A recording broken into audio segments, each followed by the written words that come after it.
album title, and Carl called me up. I was at home in Washington. I lived near Bellingham, Washington, and my phone rang.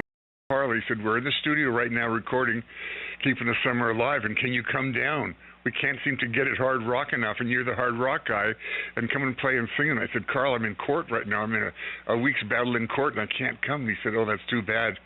We'll get Joe Walsh to play your part, and Joe did my part, and I never went down there. And so I missed that great opportunity, but Carl came up to my place there, and we wrote songs. He was a great brother of mine, and then obviously the big brother was Brian. And coming from a family band, me and my three brothers and Fred Turner, and it was, I had feeling like when I toured with Van Halen, there's something about brothers. You fight and argue, but when you do that with your friend, it's kind of fight with your brother. Yeah. It ain't over. You're there. You woke up together. You played Little League Baseball together. You opened Christmas presents together. You did everything together. And the last time I saw the Beach Boys was about 4 or 5 years ago. It was the 50th anniversary celebration in Toronto at the Outdoor Amphitheater. I went and had brunch with them, lunch and their sound check. And I'm putting some pictures up of me and Brian at the sound check. And then before we went on stage, you always stand in a big circle and hold hands. And they had to lead the prayer, which I did before we went on stage. And you just ask for, you're thankful for the music. You ask, thankful God and the angels for the gift of music. Mm-hmm. You ask that you give that gift to the people that night and make them all feel happy and forget their trouble and cares. And they went on stage and rocked. It was great.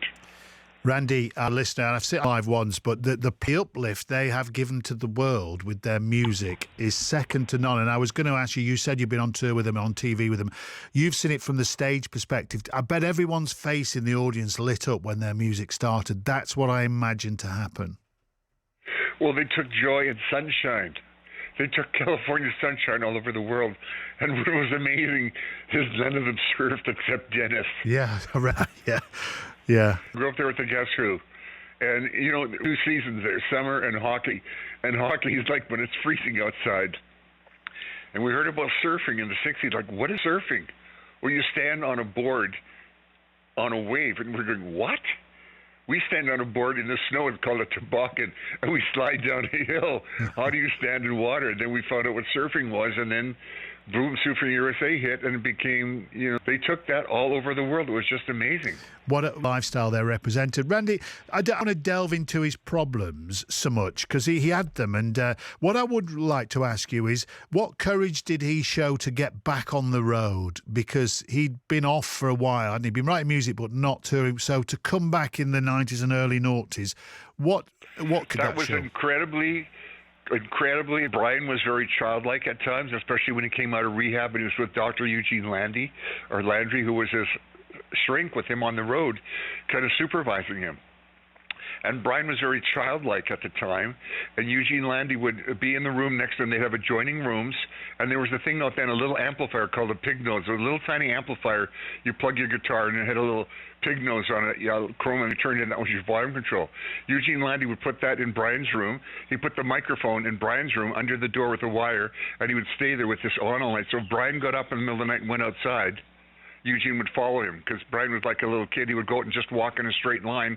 And this happens when you're on the road. You go for a walk, and if you're in Germany or Russia or Sweden, you can't read the street signs. You're lost. So he would follow him around. And then the next day we went to the airport. We're all flying out, and we were all getting our passes. And all the fans of the Beach Boys say, okay, now test. We're going to leave Brian alone. What do you mean? We're leaving Brian alone at the check-in desk. We're all going to go to the gate and say, Brian will see you at the gate. And it's like, dealing with a child. It's unbelievable. And so Brian is there, and he's looking around. He doesn't know what to do.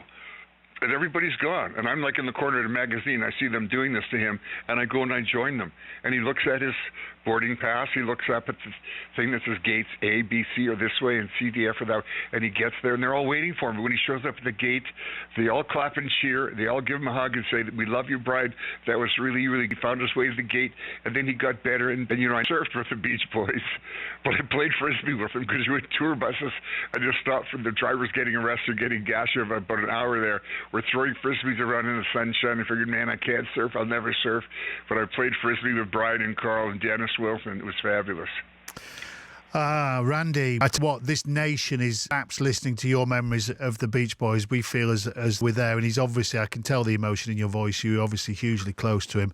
What earlier on, Rolling Stone magazine say the Beach Boys are number two as the greatest bands of all time. What one listener said they're up there with the Beatles, top 1 and 2, really.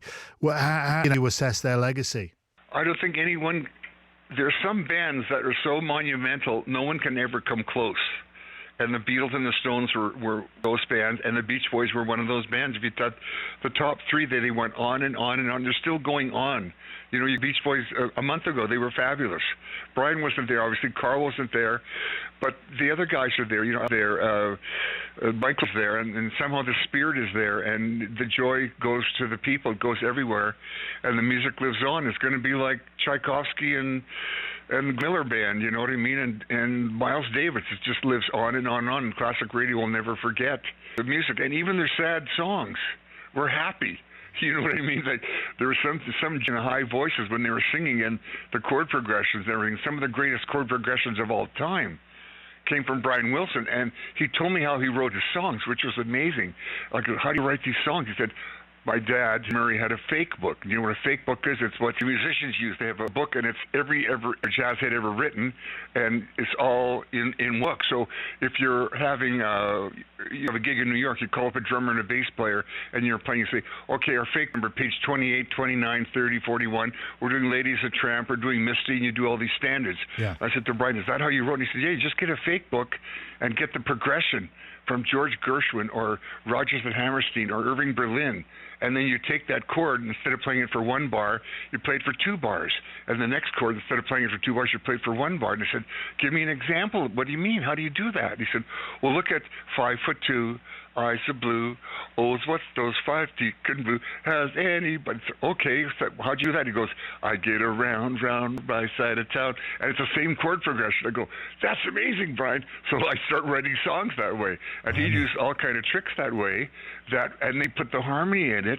And very much like the Beatles, the first verse is alone with the guy singing, and under the second verse comes ooh, ah, and there's chords that they sing that builds up, and then they all are in singing the words on the hooks, on the choruses, and they just created the most incredible music. They did. Randy, it's funny in an ironic way that we've got lots of Brian's music tonight, but I'm going to end your interview with the song you wrote, Keeping the Summer Alive. We're going to play that now. Thank you. That would be great. Yeah. Randy, thank you so much for talking to us. Honestly, I thoroughly enjoyed that. I wish we were talking in better circumstances, but that's just, and I can tell you're upset. So taking the time to speak to us is fantastic. Thank you so much. Thank you. I appreciate it. Hi to everyone in England. And let me tell you something. BTO is back, and we're touring around Canada and USA, and things are great.